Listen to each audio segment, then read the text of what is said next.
राधे राधे, जय श्री कृष्णा। आइए हम सब कार्तिक मास में अहोई की कथा सुनते हैं। इस कथा को सुनने से किए गए बड़े बड़े अपराधों से मुक्ति मिल जाती है। एक साहूकार था जिसके 7 बेटे 7 बहू थी और एक बेटी थी।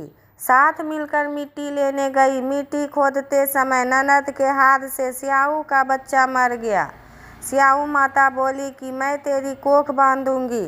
तो ननद ने अपनी सारी भाभियों से कहा, लेकिन ननद के बदले में अपनी कोख बंधवाने के लिए 6 भाभियों ने मना कर दिया। पर उसकी छोटी भाभी ने सोचा कि कोख नहीं बंधवाऊंगी तो सासू जी नाराज हो जाएंगी, तो छोटी भाभी ने अपनी कोख बंधवा ली। अब उसको जो बच्चा होता अहोई के लिए मर जाता। एक दिन उसने पंडिताइन को बुलाकर पूछा कि क्या बात है, मेरे बच्चे अहोई 7 के दिन मर जाते हैं। तब पंडिताइन बोली कि सुरभि गाय की सेवा किया कर। सुरभि गाय स्याऊ माता की सहेली है, वह तेरी कोख छोड़ेगी तब तेरे बच्चा जिएगा। अब वह बहुत सुबह उठकर सुरभि गाय का सारा काम कर जाती। गौ माता ने सोचा कि आजकल कौन मेरी इतनी सेवा करती है, मेरी बहुएं क्या करेंगी, वो तो लड़ाई करती है, आज देखा जाए कि कौन सारा काम करता है। गौ माता ने खूब सुबह उठकर देखा कि एक साहूकार के बेटे की बहू है जो सारा काम करती है। गौ माता बोली कि तुझे किस चीज़ की इच्छा है जो तू मेरा इतना काम करती है, मांग, क्या चीज़ मांगती है। तब साहूकार की बहू बोली, मुझे वचन दो। गौ माता ने उसे वचन दिया। तब साहूकार की बहू बोली कि स्याऊ माता तुम्हारी सहेली है और स्याऊ माता के पास मेरी कोख बंधी हुई है, उनसे मेरी कोख छुड़वा दो। फिर गौ माता उसे 7 समंदर पार अपनी सहेली के पास ले जाने लगी। तो रास्ते में धूप थी, इसलिए वह एक पेड़ के नीचे बैठ गई। थोड़ी देर में सांप आया।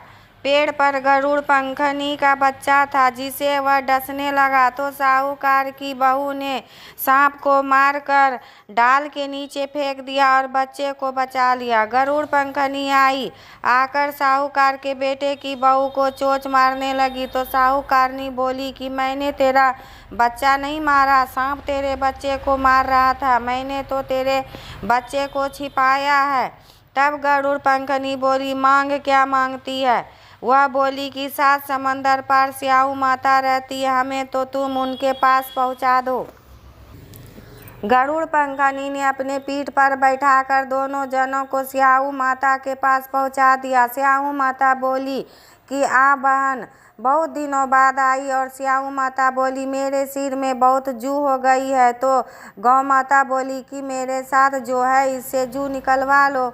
तो साहूकार की बहू ने उसकी सारी जू निकाल दी। स्याऊ माता बोली कि तूने मेरी बहुत भलाई की, तेरे 7 बेटे 7 बहू हो।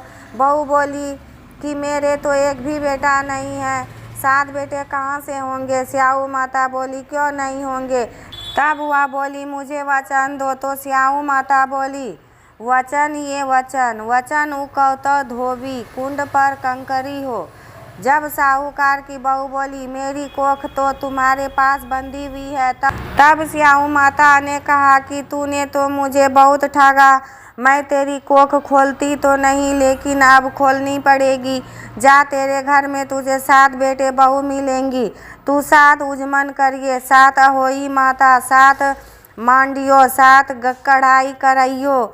वह घर गई तो देखा कि वहाँ 7 बेटे बहू बैठे हैं। बहुत धन हो रहा है। उसने 7 अहोई मंडल, कोई दीवार पर, कोई मटके पर, कोई कहीं, 7 उजमन करे, 7 कढ़ाई करी। उधर सारी देवरानी जेठानी कहने लगी, जल्दी जल्दी चौका पूजा कर लो, नहीं तो सब कोई रोने लग जाएंगे। थोड़ी देर में उन्होंने अपने बेटे से कहा कि देख कर आओ, आज वह रोई क्यों नहीं। यह देख कर आकर बोला कि चाची तो अहोई मान रही है, खूब उजमन हो रहा है। फिर देवरानी जेठानी दौड़ी दौड़ी गई, देखे कि वह तो कोख छुड़ा लाई। वह सब बोली कि तुमने कोख कैसे छुड़ाई। वह बोली कि मैंने तो कोख बंधाई नहीं, लेकिन स्याऊ के बच्चे के मरने से कोख बंध गई।